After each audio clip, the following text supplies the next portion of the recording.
Lightning is more than nature's fireworks display.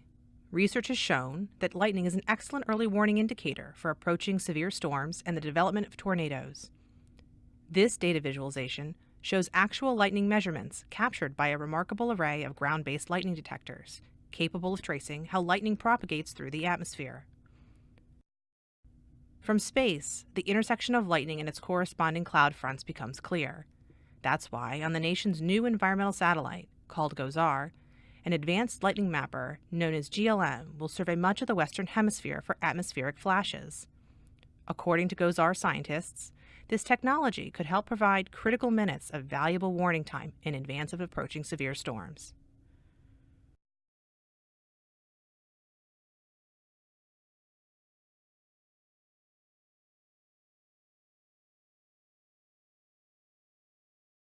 How do we get global level coordination within a system? It may be self-generated internally. As core to its foundation is the law to the conservation of energy and matter. The first law of thermodynamics is an expression of this fundamental conservation, which states that the total energy of an isolated system remains constant or conserved. Energy and matter can be neither created nor be destroyed, but simply transformed from one form to another. The conservation of energy is a fundamental assumption and keystone of the scientific enterprise. If you tell a physicist that you have created a perpetual motion machine that can essentially create energy out of nothing, they will just laugh at you, because you are no longer playing the game of science. You have broken its most fundamental rule. The second law of thermodynamics states that the total entropy, which may be understood as disorder, will always increase over time in an isolated system.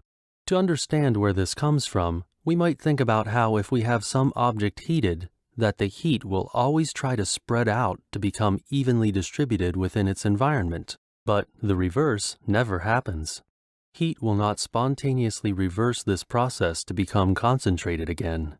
Likewise, whenever rooms are cleaned, they become messy again in the future. People get older as time passes and not younger. All of these are expressions of the second law of thermodynamics, meaning that a system cannot spontaneously increase its order without external intervention that decreases order elsewhere in another system. For many years, the second law of thermodynamics, that systems tend toward disorder, has generally been accepted. Unfortunately, none of this helps us in answering Shakespeare's question as to why our universe has in fact developed to produce at least some systems with extraordinary high levels of organization. In fact, the second law of thermodynamics would predict quite the opposite.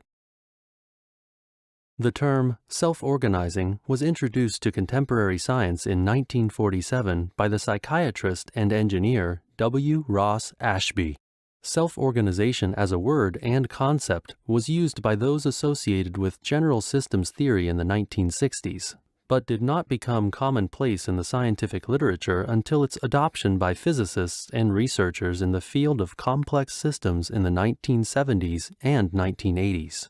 In 1977, the work of Nobel laureate chemist Ilya Prigogine on dissipative structures was one of the first to show that the second law of thermodynamics may not be true for all systems. Prigogine was studying chemical and physical systems far from equilibrium and looking at how small fluctuations could be amplified through feedback loops to create new patterns. For example, when water is heated evenly from below, while cooling down evenly at its surface, since warm liquid is lighter than cold liquid, the heated liquid tries to move upwards towards the surface. However, the cool liquid at the surface similarly tries to sink to the bottom. These two opposite movements cannot take place at the same time without some kind of coordination between the two flows of liquid. The liquid tends to self-organize into a pattern of hexagonal cells called convection cells, with an upward flow on one side of the cell and a downward flow on the other side. The theory of self-organization has come to explore a new approach to this age-old question about the emergence of order. With self-organization theory, the organization is instead traced back to the interaction between components, where nonlinear interactions between elements can become amplified by positive feedback loops to create attractors that can result in new patterns of order emerging. But that this process requires the system to be far from its equilibrium so as to have sufficient entropy or disorder for new random fluctuations and noises to gain traction and take hold as emergent patterns. When the system is far from its equilibrium, it can find a dynamic state between order and chaos that enables it to continue generating novel phenomena and regenerate itself for prolonged periods of time through self-organization.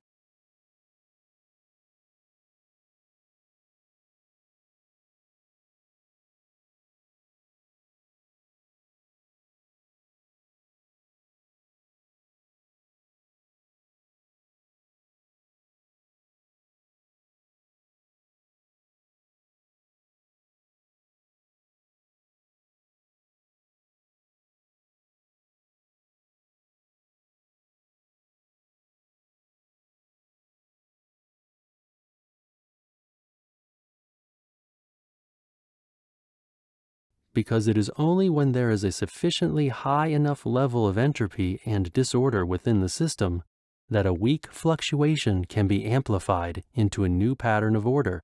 But when the system settles into an equilibrium or stable configuration, this no longer becomes possible.